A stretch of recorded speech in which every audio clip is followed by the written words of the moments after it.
Nutrition in plants. Introduction. Food is essential for all living organisms.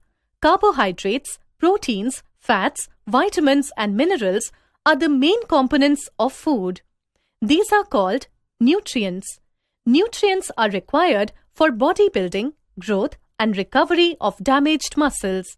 Plants can make their food themselves, but human beings and animals depend on plants for food. They also depend on some animals that eat plants.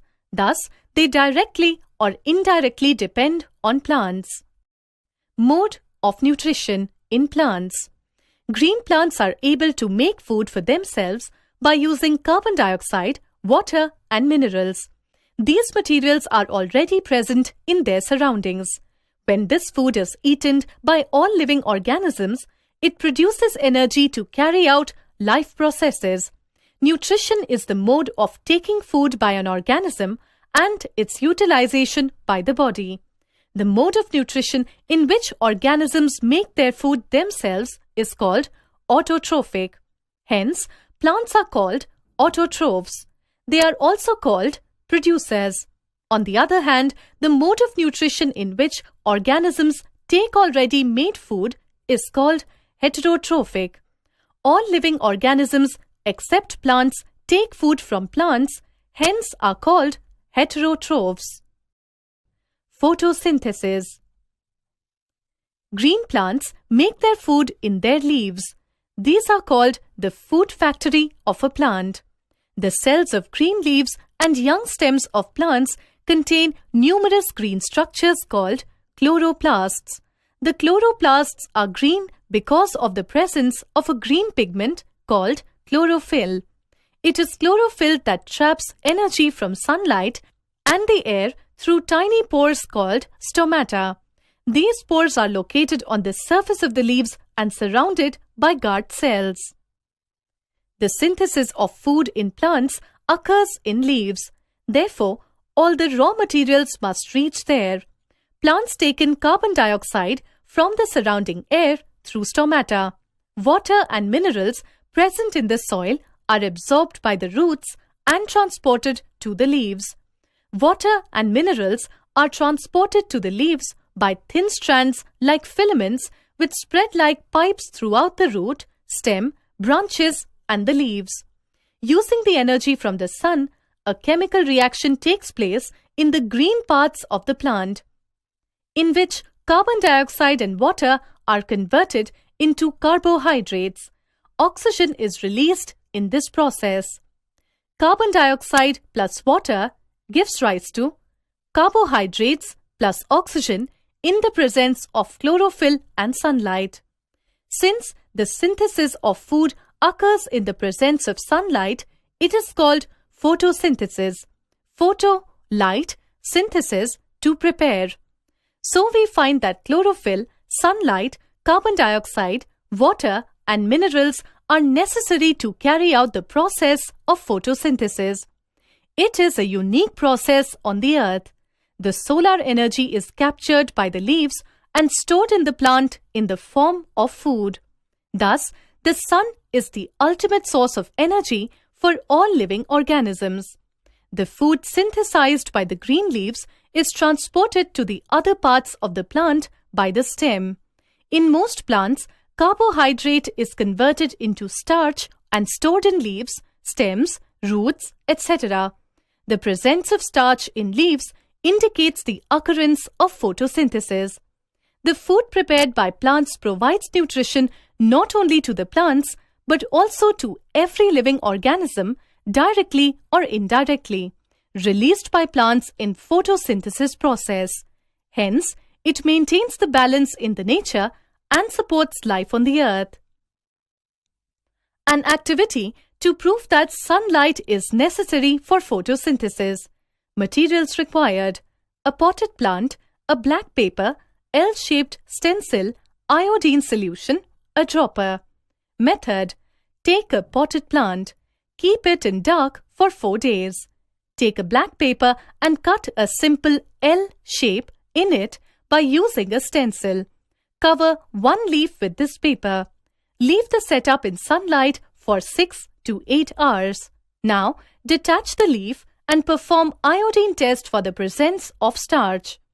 Observation: the part of the leaf that could get sunlight, that is, L-shaped portion, and rest part of the leaf exposed to sunlight turns blue-black in color. Conclusion: since the portion of the leaf exposed to sunlight shows the presence of starch, this proves that the sunlight is necessary for photosynthesis in plants. An activity to prove that chlorophyll is necessary for photosynthesis. Materials required: leaf of Coleus or croton plant, iodine solution, a dropper. Method: the leaves of Coleus plant and croton plants are partly green and partly non-green, red, violet, pink or yellow. Take the leaf of one of these plants that has been exposed to sunlight for the few hours. Perform iodine test in the leaf for the presence of starch. Observation: the green part of the leaf turns blue-black while non-green part remains same. Conclusion: since only green part of the leaf shows the presence of starch, this proves that the green pigment chlorophyll is necessary for photosynthesis. Synthesis of plant food other than carbohydrates. Carbohydrates that plants synthesize during photosynthesis are made up of carbon, hydrogen, and oxygen. They are used to synthesize other components of food such as proteins and fats. Proteins contain nitrogen. Though air contains large amount of nitrogen, plants cannot absorb this nitrogen directly. They get nitrogen in two ways. Soil contains certain bacteria called rhizobium that convert atmospheric nitrogen into water-soluble compounds. Plants absorb these compounds along with water to get nitrogen. Farmers add fertilizers rich in nitrogen to the soil. These are absorbed by plants. Other modes of nutrition in plants. Heterotrophic nutrition. Like humans and animals, non-green plants such as fungi and bacteria cannot prepare their own food as they do not have chlorophyll. They depend directly or indirectly on green plants for their nutrition. This mode of nutrition is called heterotrophic nutrition. So, they are known as heterotrophs. Some non-green plants live in or on other green plants and derive their food from them. For example, dodder plant sucks food from another plant using root-like structures. Such plants are called parasites. The plant from which a parasite gets food is called a host. The plant kingdom also has plants that consume insects. The Venus flytrap and pitcher plant catch insects by inventive methods. They are known as insectivorous plants. In the pitcher plant, a leaf becomes modified to form a pitcher-like structure with a lid which can open and close the mouth of the pitcher. Inside the pitcher, there are hairs which are directly downwards. When an insect lands in the pitcher, the lid closes and the trapped insect gets entangled into the hair. The cells of the pitcher plant secrete digestive juices to digest the insect. Venus flytrap and pitcher plant grow in soil that is not so rich in nitrogen.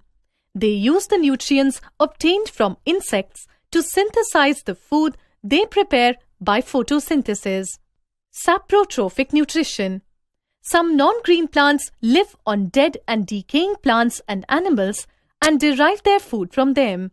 Examples are mushrooms and other fungi and bacteria. They secrete digestive juices on the dead and decaying matter. This juice converts the dead and decaying matter into a solution which is absorbed by the fungi and bacteria. This method of getting nutrients from dead and decaying matter in the form of a liquid is known as saprotrophic nutrition. Plants which use saprotrophic mode of nutrition are called saprotrophs. Fungi also grow on pickles, leather, clothes, and other articles that are left in hot and humid weather for a long time. Symbiotic nutrition. Some organisms rest on others and share both shelter and nutrients. This relationship is called symbiotic relationship. For example, fungi live inside the roots of some plants. The plants provide nutrients to the fungi, and in return, fungi provides water and certain nutrients. In organisms called lichens, a chlorophyll-containing partner, which is an alga, and a fungus live together. The fungus provides shelter, water, and minerals to the alga, and, in return, the alga prepares and provides food for the fungus. Replenishing nutrients in the soil. Plants absorb minerals and nutrients from the soil for their growth and development. So, their amounts in the soil keep on declining. Therefore, these nutrients need to be added from time to time to enrich the soil. We can grow healthy plants only if we fulfill the nutrient requirement of the plant. Soil nutrients can be replenished by adopting the few methods such as by applying fertilizers. Fertilizers and manures contain plant nutrients like nitrogen, potassium, and phosphorus, etc. These nutrients need to be added time to time to enrich the soil. By adding compost. Compost is the organic waste made from the decomposition of biodegradable waste by microorganisms. It is added in the soil to make up for the loss of nutrients and to increase soil fertility. By growing leguminous crops. Leguminous plants like peas, beans, gram, pulses, etc. have rhizobium bacteria in their roots. These bacteria have the ability to fix atmospheric nitrogen into the plant in usable form of nitrogen. After the harvest, the soil becomes deficient in nitrogen. Although nitrogen gas is available in plenty in the air, plants cannot use it in the manner they can use carbon dioxide. They need nitrogen in the soluble form. The bacterium, called rhizobium, can take atmospheric nitrogen and convert it into usable form, but rhizobium cannot make their own food. So, they live in the nodules of leguminous plants and provide them with nitrogen. In return, plants provide food and shelter to the bacteria. Take a piece of bread, sprinkle some water over it, and leave it in a hot place for 2 to 3 days. Now, when you see the bread, you will see a greenish-brown or greenish-yellow coating on the bread. This coating seems like fluffy patches of cotton-like threads. These fluffy patches are called fungi. Actually, fungi cannot make their own food. They feed on dead and decaying matter. They secrete digestive juices into dead and decaying matter. These juices convert dead matter into a solution. Fungi absorbs this solution and gets nutrients from it to synthesize their food.